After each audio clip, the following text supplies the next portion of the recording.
اس صدی کے اندر، یہ جو موجودہ صدی چل رہی ہے، دو کام ایسے ہوئے ہیں کہ جن کو اگر آپ تجدیدی کام کہہ دیں،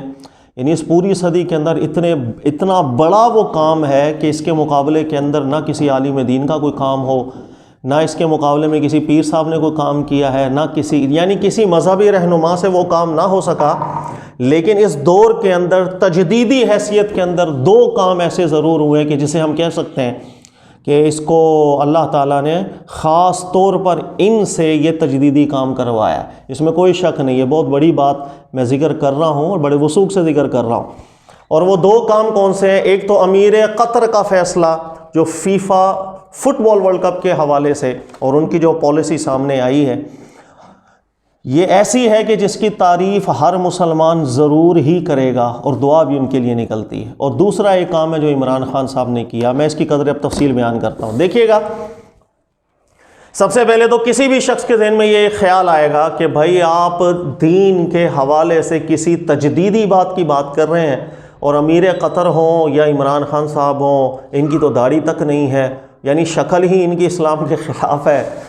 تو ایسے لوگوں سے ایسا تجدیدی کام کا ہم توقع کیسے کر سکتے ہیں؟ تو میں ان کے لیے سب سے پہلے ذکر کر دوں، اللہ کے نبی صلی اللہ علیہ وسلم نے ایک تاریخی جملہ ارشاد فرمایا، امام بخاری بھی اس روایت کو لے کر آئے ہیں، مسلم بھی لے کر آئے ہیں، دیگر محدثین بھی ذکر کیا انہوں نے، کہ اللہ کے نبی علیہ الصلوۃ والسلام فرماتے تھے کہ ان اللہ لا یؤید الاسلام بالرجل الفاسق، کہ کبھی کبھی ایک شخص ایسا ہے کہ جس کو دیکھ کر آپ نیک گمان نہیں کرتے، آپ سمجھتے ہیں تو فاسق ہے،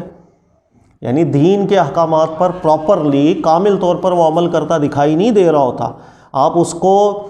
فاسق سمجھ رہے ہوتے ہیں، لیکن رسول اللہ صلی اللہ علیہ وسلم فرما رہے ہیں کہ اللہ تعالیٰ ایسے فاسق لوگوں سے بھی دین کا کام لے لیتا ہے۔ یہ اللہ رب العزت کا ایک حکم ہے، وہ جس سے دین کا کام لینا چاہے لے لے۔ لہٰذا یہ شبہ کبھی ذہن میں مت لائیے گا کہ اگر کوئی شخص ہے بظاہر آپ کو لگ رہا ہے کہ وہ دین اسلام کو ٹھیک طریقے سے فالو نہیں کرتا، تو بھائی وہ دینی خدمت کیسے کر سکتا ہے؟ دینی خدمت اللہ جس سے لینا چاہے اللہ لے لیتے، یہ اللہ رب العزت کی خاص رحمت ہے۔ فیفا فٹ بال ورلڈ کپ کے حوالے سے دیکھیے گا کہ جو میں ذکر کرنا چاہ رہا ہوں اس میں ایک بنیادی چیز پہلے سمجھے، اور وہ یہ کہ کوئی بھی قدم ایسا ہے کہ جس میں ہم تجدیدی پہلو اگر دیکھیں تو اس میں ایک بنیادی عنصر ہے للکارنا۔ یہ اللہ کے نبیوں کی وہ سنت رہی ہے کہ جس سنت کی طرف عام طور پر ہمیں توجہ نہیں ہوتی۔ ہم بھی نارملی جتنی تبلیغ کر رہے ہوتے ہیں وہ تبلیغ ضرور ہوتی ہے، آپ دینی مسئلہ لوگوں کو بیان کر دیتے ہیں، لیکن اس کے اندر باطل قوتوں کی طرف ایک للکار نہیں ہوتی ہے، یعنی ان کے تختوں کے اندر ایک زلزلہ پیدا کرنے کی کیفیت بالکل پیدا نہیں ہوتی۔ مسائل ہم ذکر کرتے ہیں، بس تبلیغ کر دیتے ہیں۔ ہمارے یہاں مذہبی رہنما آج کل کے جتنے پیر خانے جتنے، بس وہ تبلیغ چل رہی ہے، لیکن ایک بنیادی چیز سمجھیں کہ جب کبھی آپ کوئی ایسا قدم اٹھاتے ہیں جس قدم سے ایک عالم کفر کے ایک للکار پیدا ہو جائے آپ کی طرف سے، پورا عالم کفر جو ہے اس کے اندر ایک زلزلہ طاری ہو جائے، یہ ہے اللہ کے نبیوں کی سنت۔ اس لیے کہ اللہ کے نبی جب تبلیغ کا آغاز کرتے ہیں تو ایک للکار سے کرتے ہیں، جس کو قرآن ذکر کرتا ہے۔ ان کی للکار سے پورا عالم کفر جو ہوتا ہے، جہاں جہاں ان کا پیغام جاتا ہے وہاں ایک لرزہ طاری ضرور ہوتا ہے۔ دیکھیے گا قرآن پاک اس کو کیسے ذکر کرتا ہے۔ اللہ نے قرآن پاک میں ذکر کیا فرعون سے متعلق، انہو طغا، وہ ایک ظالم انسان تھا، یذبحون ابناءہم، بچوں کو مار بھی دیا کرتا تھا، فحش کاموں کے اندر مبتلا تھا، اس کے ظلم و ستم کی پوری داستان اللہ نے قرآن پاک میں ذکر کی۔ اچھا، حاکم وقت تھا، اس کی ایک ریاست تھی اور بہت بڑی ریاست کا وہ حاکم تھا، جو چاہے کرتا، جو حکم چاہے نافذ کرتا، لوگوں کو غلام بنا کر اس نے رکھا، یعنی ایک پوری ریاست ہے، اور اس کا سربراہ تھا فرعون۔ اب اللہ قرآن پاک میں ذکر کرتے ہیں حضرت موسیٰ کریم علیہ السلام کو اللہ نے جب نبوت کے لیے چنا، اللہ کے نبی حضرت موسیٰ علیہ السلام سے جب اللہ نے کلام کیا، آپ کو معجزات دیے، اس معجزات دینے کے بعد جب آپ کو اعلان نبوت کرنے کا حکم ہوا تو ایسا حکم نہیں ہوا کہ آپ کسی ایک شخص کو پکڑے اور اس کو دعوت دیں، اس کو تبلیغ کریں، پھر دوسرے کو جائیں اس کو دعوت دیں، تبلیغ نہیں۔ اللہ نے قرآن پاک میں ارشاد فرمایا کہ حضرت موسیٰ علیہ السلام کو جب اللہ نے معجزات دیے تو فرمایا اذهب الى فرعون انه طغى، اب آپ براہ راست فرعون کے پاس جائیں، للکار دیں، وہ ظالم ہے، اس کے خلاف اعلان جنگ کر دیں۔ براہ راست اللہ تعالیٰ نے نبوت دینے کے بعد حضرت موسیٰ کریم علیہ السلام سے فرمایا تھا اذهب الى فرعون انه طغى، اس حاکم کے خلاف جائیں، وہ ظالم ہے، اور ایک جہاد شروع ہو جائے آپ کا۔ تو یہ جو للکار تھی حضرت موسیٰ علیہ السلام، اکیلے تھے، آپ نے دعا کی اللہ میرے بھائی کو میرا وزیر بنا، میرا بھائی بنا دے، دوست بنا دے، اس کام کے اندر میرا معاون بنا۔ پھر حضرت موسیٰ علیہ السلام اپنے بھائی ہارون علیہ السلام کے ساتھ گئے، تشریف لے گئے۔ فرعون جو ریاست کا سربراہ تھا، بادشاہ تھا، اور نظام ظلم کا اور کفر کا نافذ کرنے والا تھا، للکار دیا اس کو بالکل۔ تو یہ جو للکار ہوتی ہے، یاد رکھیے گا، یہ للکار جو لرزہ پیدا کر دے عالم کفر کے اندر، یہ ہے ایک بڑی سنت اللہ کے نبی علیہ السلام۔ ہمارے آج کل کے دور میں ہم جو مبلغین ہیں، دین کی تبلیغ کرنے والے، وہ دین کی تبلیغ ضرور کر رہے ہیں لیکن للکار نہیں ہے عالم کفر کو۔ تو یہ للکار جس سے عالم کفر میں لرزہ ذرا طاری ہو، یہ جو امیر قطر کا فیصلہ ہوا ہے، اس فیصلے نے عالم کفر کو للکار دیا ہے۔ اس لیے کہ جس انداز کے اندر یہ عالم کفر جو ہے وہ شراب نوشی کو یا LGBT کو یا ہم جنس پرستی کو فروغ دے رہا ہے باقاعدہ سے، اور فحش کو، اسپیشلی یہ جو کھیل کود کے مقابلے ہوتے ہیں، مجھے اوپنلی ڈسکس کرنے کی ضرورت نہیں، جہاں کہیں بھی یہ فٹ بال مقابلے ہوتے ہیں، ان کے اندر کیا کیا ہو رہا ہوتا تھا، یہ سب چیزیں ہر بندے پر آئے ہیں۔ لیکن ایک مسلم ملک نے جس وقت ایک پروگرام کو آرگنائز کیا، اس پر پیسہ بھی بہت لگا دیا، اور اتنا پیسہ لگایا کہ پوری دنیا میں اتنا پیسہ کبھی کسی نے نہیں لگایا۔ اس کے باوجود انہوں نے سٹینڈ لیا، اس میں ہماری ثقافت، ہماری مذہبی ثقافت جو ہے، احکامات ہیں، اس کی پامالی نہیں ہونے دیں گے۔ ہمارے یہاں پر جو آئے گا اس کو ان پابندیوں کا خیال کرنا پڑے گا۔ جیسے اس دنیا میں کوئی بھی کسی ملک کے اندر جاتا ہے، وہاں کی پابندیوں کا اس کا خیال کرتا ہے۔ ہمارے ملک میں یہ پابندیاں ہیں، گراؤنڈ کے اندر شراب نوشی نہیں ہوگی، LGBT کو بالکل پروموٹ نہیں کیا جائے گا، ہم جنس پرستی کو، یہاں تک کہ اذان ہو اس کے احترام کا وہاں پر باقاعدہ سے ایک ہمیں منظر دیکھنے کو مل گیا۔ اور فحش، بالکل روڈوں کے اوپر بھی فحش اور فحاشی، اس کے خلاف بھی انہوں نے اقدامات اٹھائے۔ یہاں تک کہ جتنے بھی تماشائی ہیں وہ ایسا بیہودہ لباس پہن کر گراؤنڈ کے اندر چلے جائیں، اس کے اوپر بھی پابندی انہوں نے لگا دی۔ یعنی ایک اسلامی اقدار کو اس انداز کے اندر انہوں نے ایک پیش کیا، اور اس پر پوری عالم کفر کی طرف سے مخالفت آئی ہے، ڈٹ گئے، ایک للکار دیا انہوں نے پورے عالم کفر کو۔ یہ چیز ایک تجدیدی ہے۔ دیکھیے گا، جب آپ کسی غلط کام کو جب للکار دیتے ہیں آپ، جس سے ایک عالم کفر کے اندر، ایک پورے ایک نظام کے اندر ایک تھر تھری مچ جائے، اس کے بعد پھر تحقیقات شروع ہوتی ہیں۔ پھر دو طبقے ہمیشہ سے لوگوں کے بن جائیں گے، ایک اس اقدام کو جو قطر نے کیا اس کی تعریف کر رہے ہوں گے، ایک طبقہ وہ بن جائے گا کہ جو اس کو برا کہہ رہے ہوں گے، دو طبقے بن جائیں گے، یہ بھی دلائل دیں گے، یہ بھی دلائل دیں گے۔ پھر بہت سے لوگ ایسے ہوں گے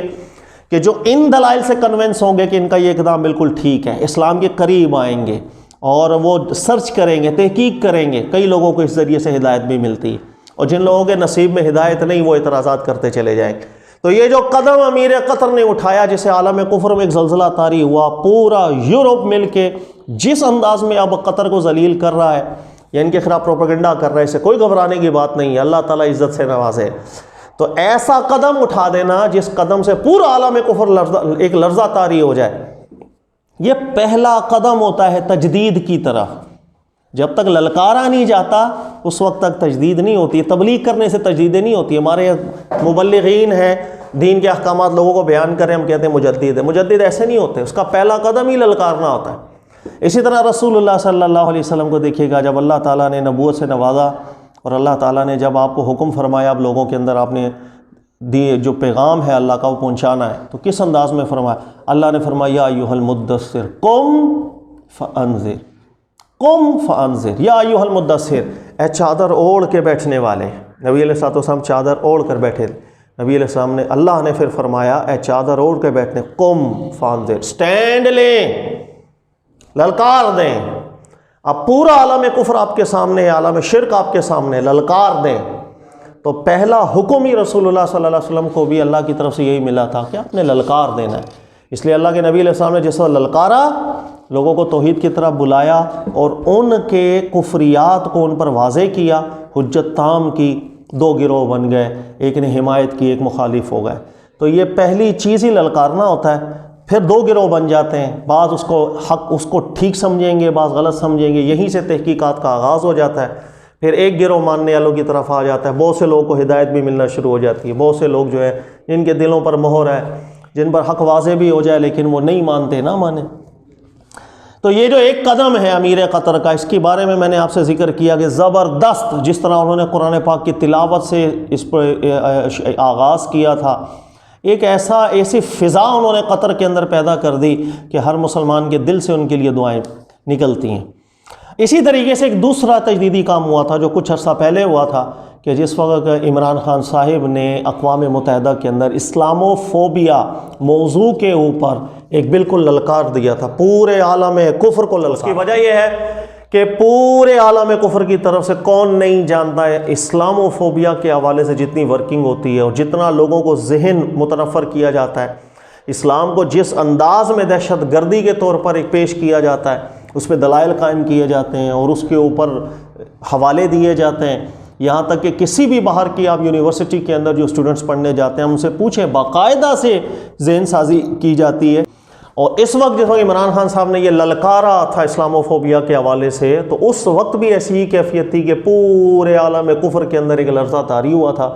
یہ موضوع ڈسکس ہونے لگ گیا تھا، پھر اس کے حمایتی بننے لگ گئے، پھر اس کے مخالفین ہونے لگ گئے، اس موضوع پہ تحقیقات ہونے لگ گئیں، ایک طبقہ جس کو یہ چیز اچھی لگی اس نے اس کی تائید کی، ایک طبقہ یہاں چلا گیا۔ یہ آغاز ہوتا ہے کسی بھی تجدیدی کام کا۔ لہذا اس صدی کے اندر یہ جو وقت گزرا ہے، یہ جو دو بڑے کام ہوئے ہیں، یہ دو واقعی بہت بڑے کام ہوئے ہیں کہ انہیں ہم کہہ سکتے ہیں کہ تجدیدی نوعیت کے دو کام ہوئے تھے۔ ایک اسلاموفوبیا کے موضوع کے اوپر عمران خان صاحب نے جو اقدام اٹھایا تھا، عالم کفر کے اندر بالکل ایک تھر تھری مچی تھی، اور دوسرا یہ جو اتنے بڑے ایونٹ کے اوپر امیر قطر کا جو فیصلہ تھا، قطر نے جس انداز کے اندر اسلامی اور مذہبی اقدار کو پیش کیا، پابندیاں لگائیں، زبردست قسم کا یہ اقدام تھا، اور اس پر ڈٹ بھی گئے، اور ایسا ڈٹ گئے ہمیں نقصان ہوتا ہے ہونے دو لیکن ہم اس پر کمپرومائز نہیں کر سکتے۔ اللہ تعالیٰ سمجھنے کی توفیق دے، جزاک اللہ خیرہ، اور ان کے لیے کہ جنہوں نے ایسا قدم اٹھایا ہمیں ان کے لیے دعا بھی کرنی چاہیے۔ ظاہر ہے ہم ایک فزیکلی تو ہم جا کے کوئی تعاون کر نہیں سکتے، کم سے کم اپنی دعاؤں میں ان کو یاد رکھ سکتے ہیں۔ جزاک اللہ خیرہ۔